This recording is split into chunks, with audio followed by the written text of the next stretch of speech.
이 영상은 제보된 사연으로 재구성된 내용입니다. 안녕하십니까, 여러분. 오늘도 마을 라디오를 들어주셔서 고맙습니다. 저는 한기윤입니다.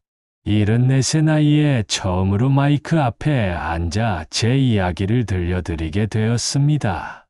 떨리는 마음이지만 혹시 저와 같은 처지에 계신 분들께 조금이나마 도움이 될까 해서 용기를 냅니다.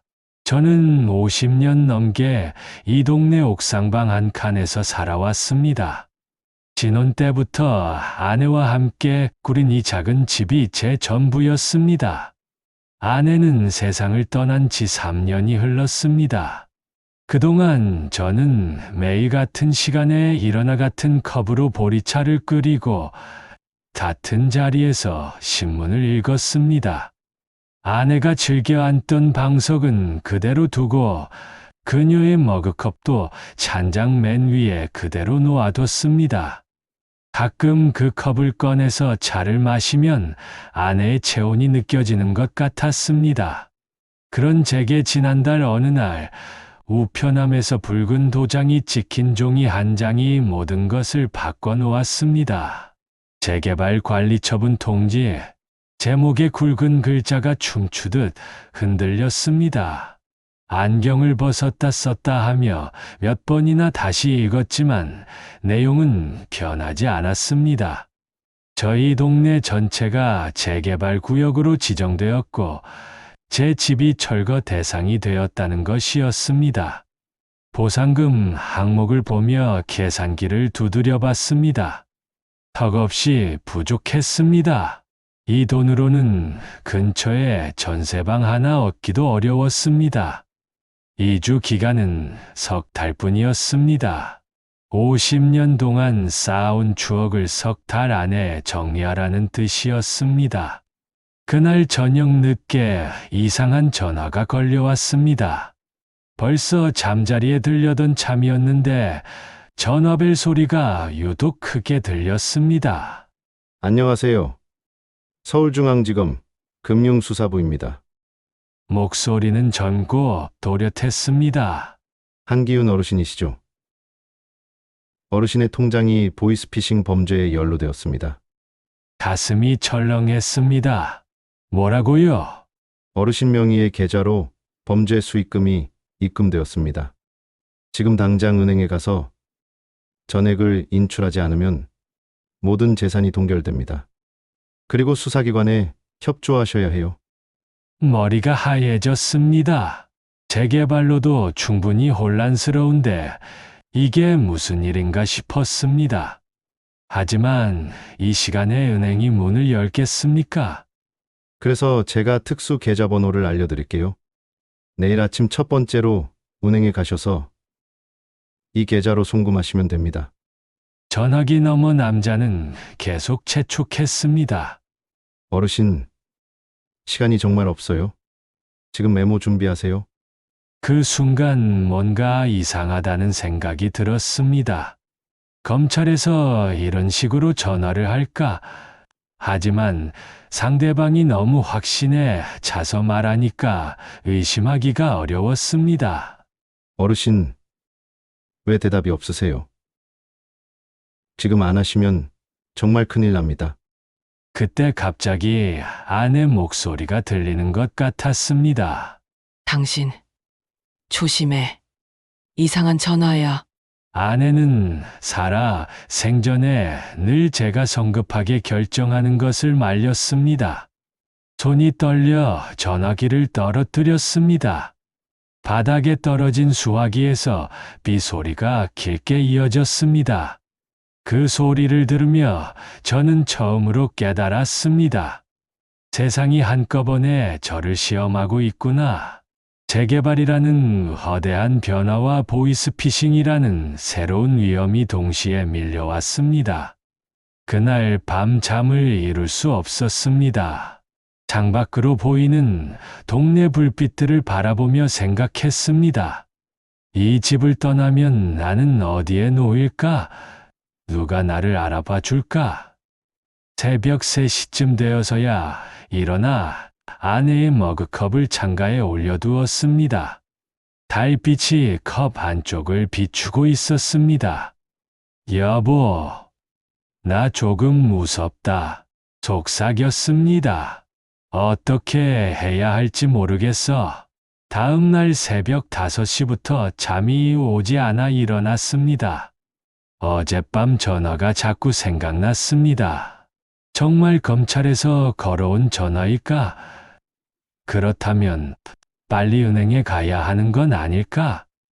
아침을 대충 때우고 은행이 문을 열기 1시간 전부터 앞에서 기다렸습니다. 문이 열리자마자 뛰어들어가 창구로 갔습니다. 전액을 인출하고 싶습니다. 젊은 여직원이 통장을 보더니 조심스럽게 물었습니다. 어르신, 많은 금액인데 무슨 일로 찾으신 거예요? 검찰에서 전화가 와서요. 제 통장이 범죄에 연루됐다고 빨리 옮기라고.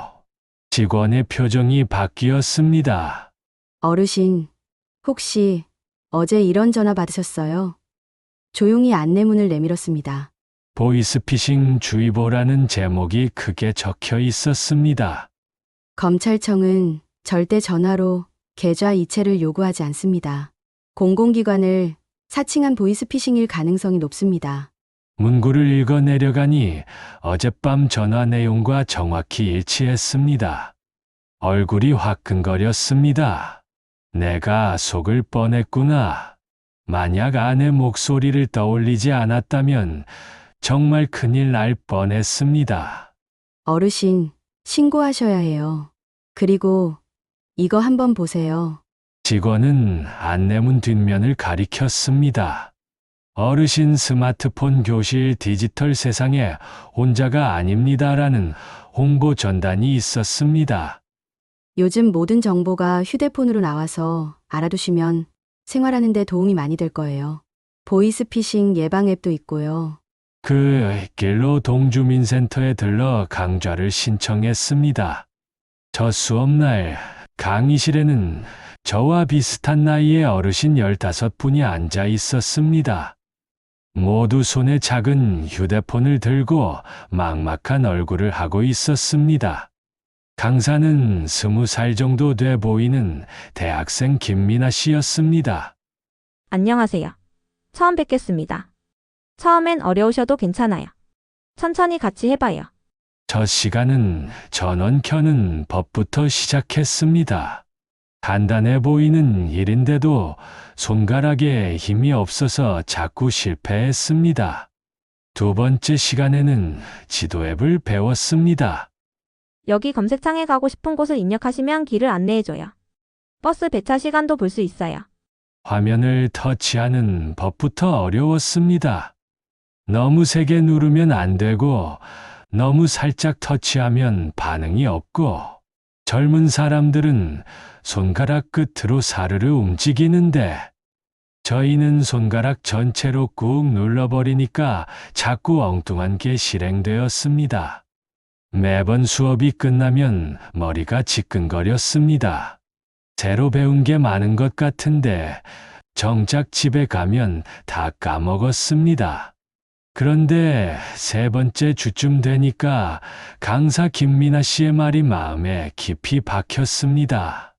어르신들 기계가 어려운 게 아니라 혼자여서 어려운 거예요. 모르면 물어보세요. 틀려도 괜찮아요. 옆자리에 앉은 최할아버지가 거칠게 웃으며 말했습니다. 그럼 우리가 못난 게 아니라 세상이 너무 빨라서 그런 거야. 옛날엔 전화기 하나면 평생 썼는데 이젠 1년마다 새 기능이 나와.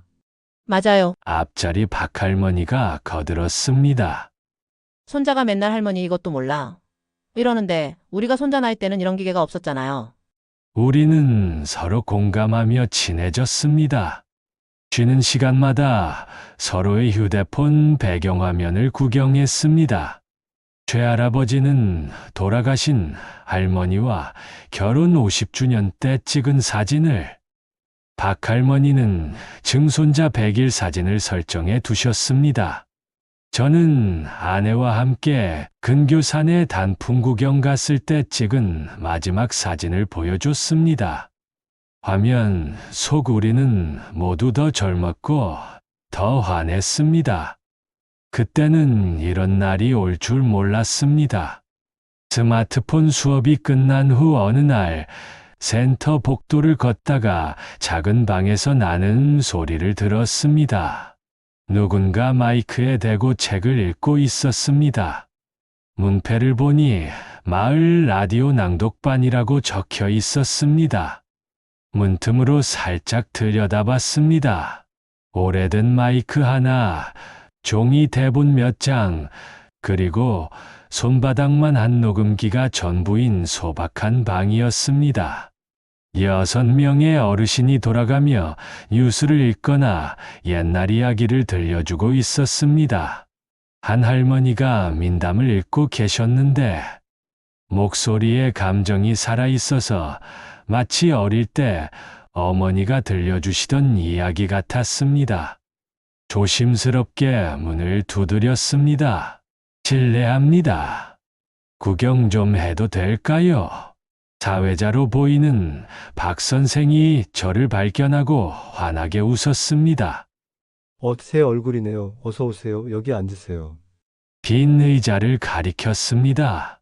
여기선 각자 목소리를 찾는 시간입니다. 목소리요. 내 살면서 하고 싶었던 말, 누군가에게 들려주고 싶었던 말 있잖아요. 그런 걸 마이크에 대고 읽어보는 거예요. 다른 분들의 낭독을 들어보니 정말 다양했습니다.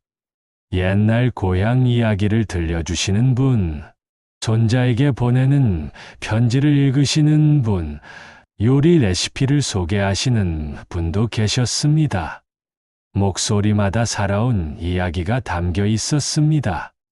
혹시 읽고 싶은 거 있으시면 한번 해보세요. 박 선생이 마이크를 건넸습니다. 처음엔 부끄러워서 사양했습니다.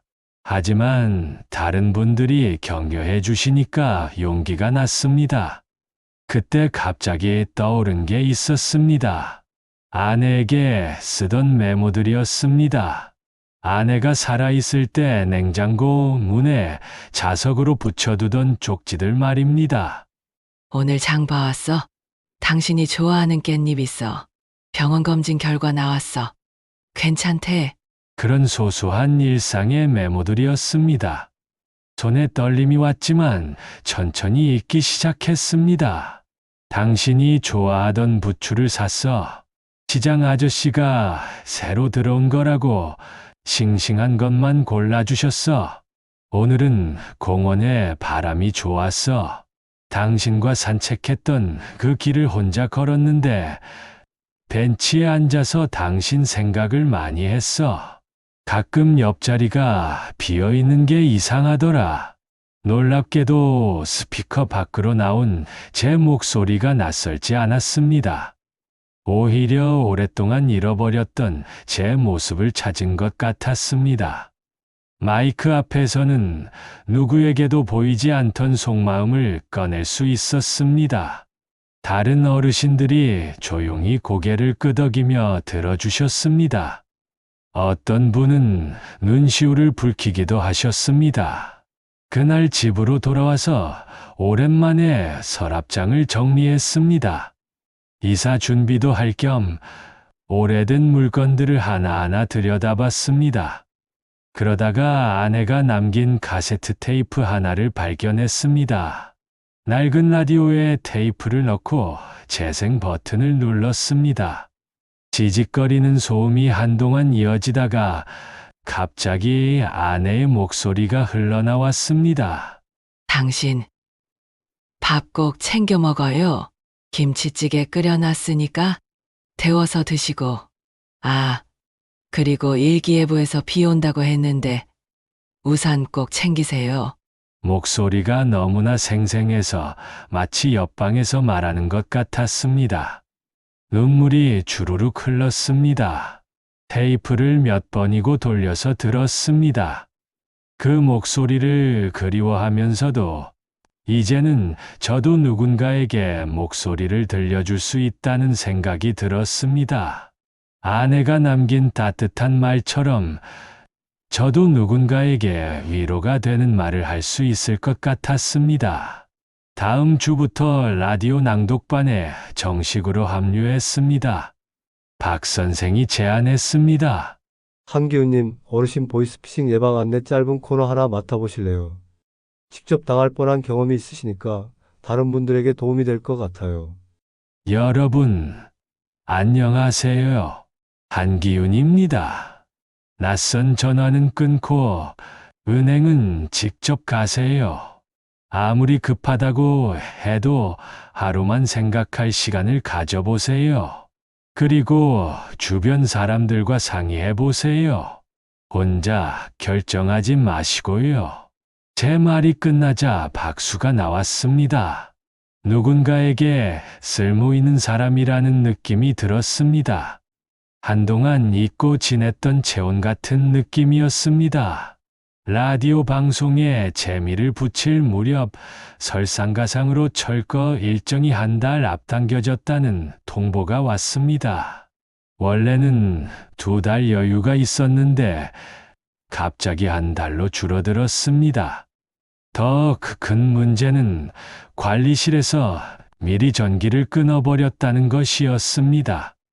한여름 밤이었습니다. 선풍기마저 멈춘 방에서 땀에 젖어 앉아 있었습니다. 촛불 하나 켜놓고 짐을 정리하는데 50년 동안 모은 물건들이 산더미 같았습니다.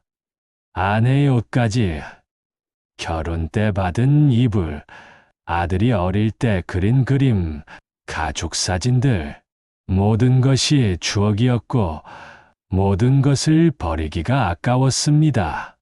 이사비 계산을 해봐도 빠듯했습니다. 재개발 보상금으로는 보증금도 부족한 상황이었습니다. 공공임대주택 신청은 해뒀지만 대기번호가 3400번이었습니다. 그때 아들에게서 전화가 왔습니다. 아버지, 우리 집으로 오세요. 방 하나 비워뒀어요. 아이들도 할아버지 오시는 거 기다리고 있어요. 아들의 마음은 고마웠습니다. 하지만 그 제안이 제게는 복잡한 감정을 불러일으켰습니다. 현실적으로는 가장 안전한 선택이었습니다. 하지만 그곳에 가면 저는 더 이상 독립적인 한기훈이 아니라 그냥 할아버지가 될 것 같았습니다. 막 시작한 라디오 방송도 그만둬야 하고 새로 사귄 친구들과도 멀어질 것 같았습니다. 무엇보다 이 동네에서의 제 자리에 한기훈으로서의 정체성을 잃게 될 것 같았습니다. 며칠 후 상황은 더 악화됐습니다. 물까지 끊어졌습니다. 공동 화장실을 써야 하는 상황이 되었습니다. 밤에 화장실에 가려면 손전등을 들고 어두운 계단을 내려가야 했습니다. 그날 밤도 화장실에 가려고 계단을 내려가다가 발을 헛디뎠습니다. 어둠 속에서 계단 모서리가 보이지 않았던 것입니다. 온몸이 계단에 굴러떨어졌습니다. 어깨와 무릎이 욱신거렸고 발꿈치에서는 피가 났습니다. 일어날 힘이 없어서 그대로 계단에 주저앉았습니다. 이렇게 죽는 건 아닐까 하는 생각이 스쳤습니다. 어머, 어르신, 괜찮으세요? 바로 위층 402호에 사는 박할아버지가 손전등을 들고 달려 내려왔습니다. 어서 일어나세요. 다쳤어요? 박할아버지는 저를 부축해서 자기 집으로 데려갔습니다. 작은 방이었지만 전기가 들어와 있어서 환했습니다. 박할머니가 상처에 소독약을 발라주시고 따뜻한 물수건으로 닦아주셨습니다. 박할아버지가 냉수 한 잔을 건네며 말했습니다. 한기훈 씨 혼자 버티는 것도 용기지만 같이 버티는 게 더 오래 가는 법이야. 하지만 이제 정말 갈 곳이 없어요. 아들네 집 말고는. 그럼 찾으면 되지 뭐. 우리가 평생 얼마나 많은 집을 옮겨 다녔는데 이번만 못 찾을 이유가 뭐 있어? 그리고 요즘 공공임대도 많이 짓는다더라. 포기하기엔 아직 일러. 그 말에 가슴이 뜨끔했습니다. 맞습니다. 저도 젊을 때는 몇 번이나 이사를 다녔습니다. 신혼 때 월세방에서 시작해서 전세방으로, 그리고 이 옥상방으로 매번 새로운 시작이었습니다. 저는 조용히 고개를 끄덕였습니다. 그날 밤 박할아버지네 거실 소파에서 잤습니다. 오랜만에 전기가 들어오는 곳에서 자니까 마음이 조금 안정됐습니다. 그때 처음으로 생각했습니다. 모든 걸 포기하고 아들 집으로 갈까라는 마음이 처음으로 흔들렸습니다. 박할아버지 말이 맞을 수도 있겠다는 생각이 들었습니다. 며칠 후 예상치 못한 곳에서 희소식이 왔습니다. 은행 김대리에게서 전화가 온 것입니다. 어르신, 구청이랑 협약해서 고령자 임대 매칭 사업을 새로 시작했어요. 재개발로 이주하시는 어르신들을 위한 특별 프로그램이에요. 그게 뭐죠? 공공임대주택 중에서 교통이 편리하고 의료시설 가까운 곳을 우선 배정해드리는 거예요. 마침 어르신이 사시는 동네에서 그리 멀지 않은 곳에 비어있는 집이 하나 나왔어요. 심장이 두근거렸습니다. 정말인가요? 꿈만 같았습니다. 다음 날 김대리와 함께 새 집을 보러 갔습니다. 5층짜리 아파트 3층에 있는 방 하나짜리 집이었습니다. 옥상방보다는 조금 컸고 무엇보다 엘리베이터가 있어서 무릎이 아픈 날에도 괜찮을 것 같았습니다. 창문을 열어보니 허쪽 하늘이 길게 펼쳐져 있었습니다. 저녁 노을을 매일 볼 수 있을 것 같았습니다. 부엌은 작았지만 깔끔했고 화장실도 새로 리모델링이 돼 있었습니다. 어떠세요? 김대리가 물었습니다. 좋습니다. 정말 좋아요. 목소리가 떨렸습니다. 계약 과정에서 보증금이 조금 부족했는데 구청에서 운영하는 어르신 이주 지원금으로 해결됐습니다.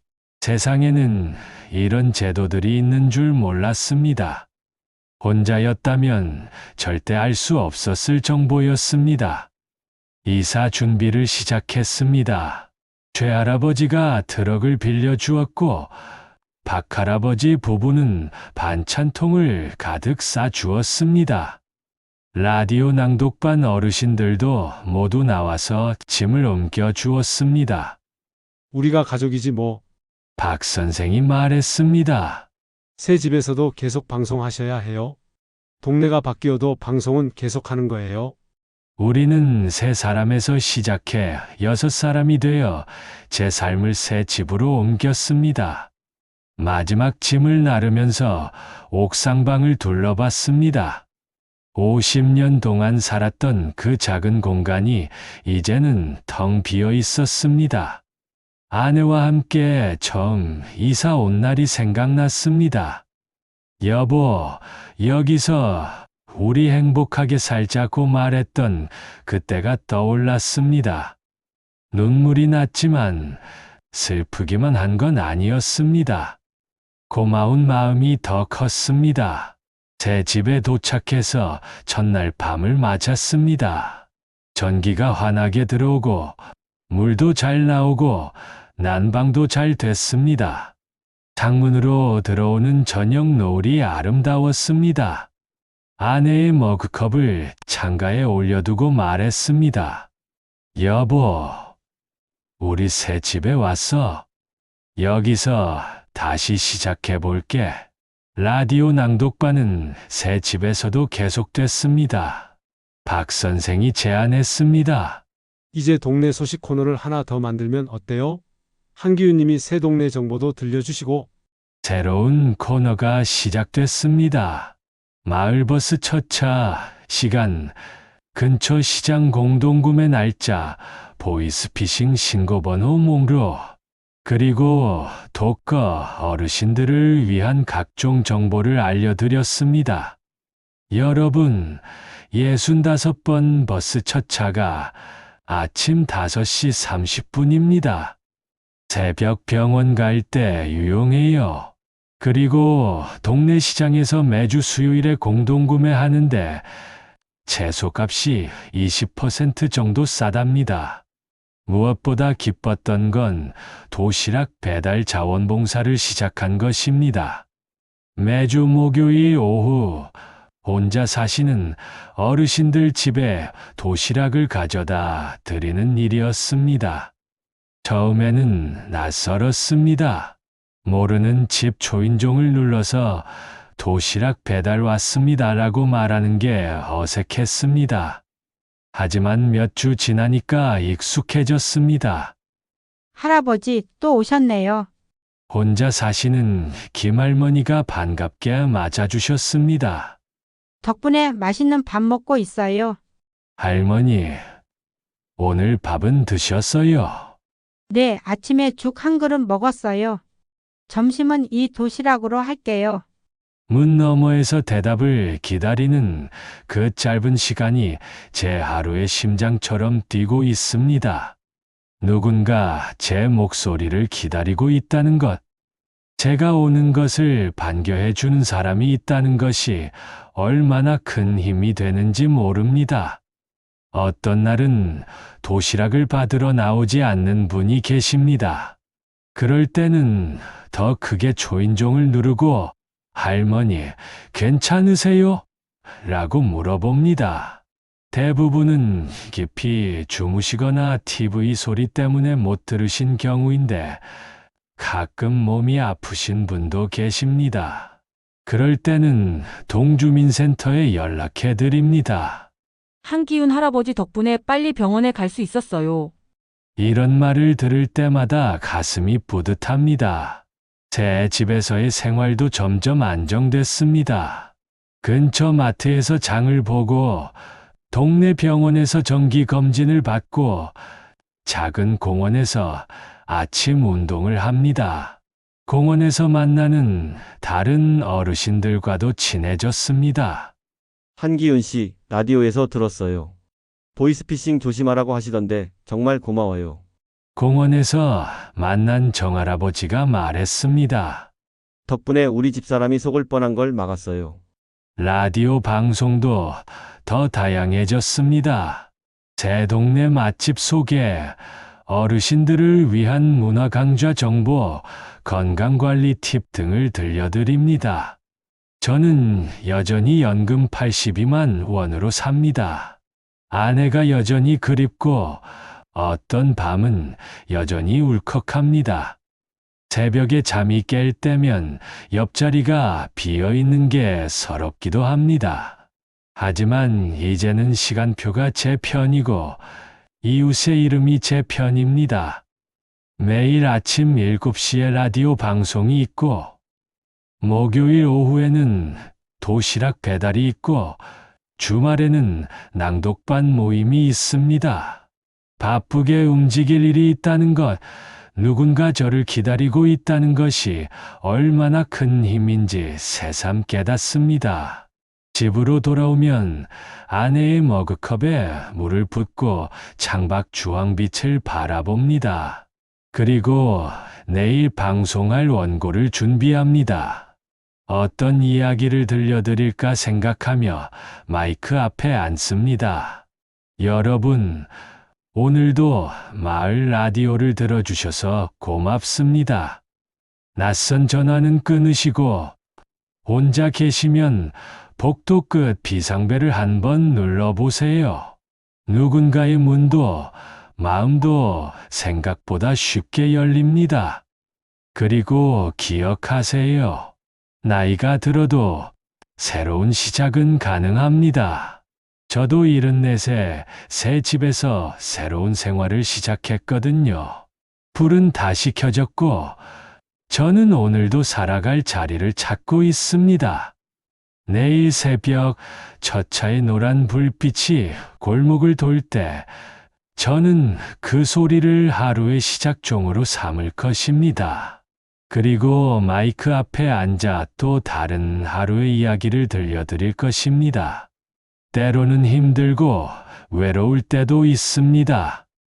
하지만 포기하지 않으면 길은 보입니다. 혼자가 아니라는 걸 알게 되면 용기가 생깁니다. 그리고 누군가에게 도움이 되는 일을 할 수 있다면 그것만으로도 충분히 의미 있는 하루가 됩니다. 이것이 74 단기윤의 라디오 이야기입니다. 들어주셔서 고맙습니다. 내일도 좋은 하루 되세요. 끝.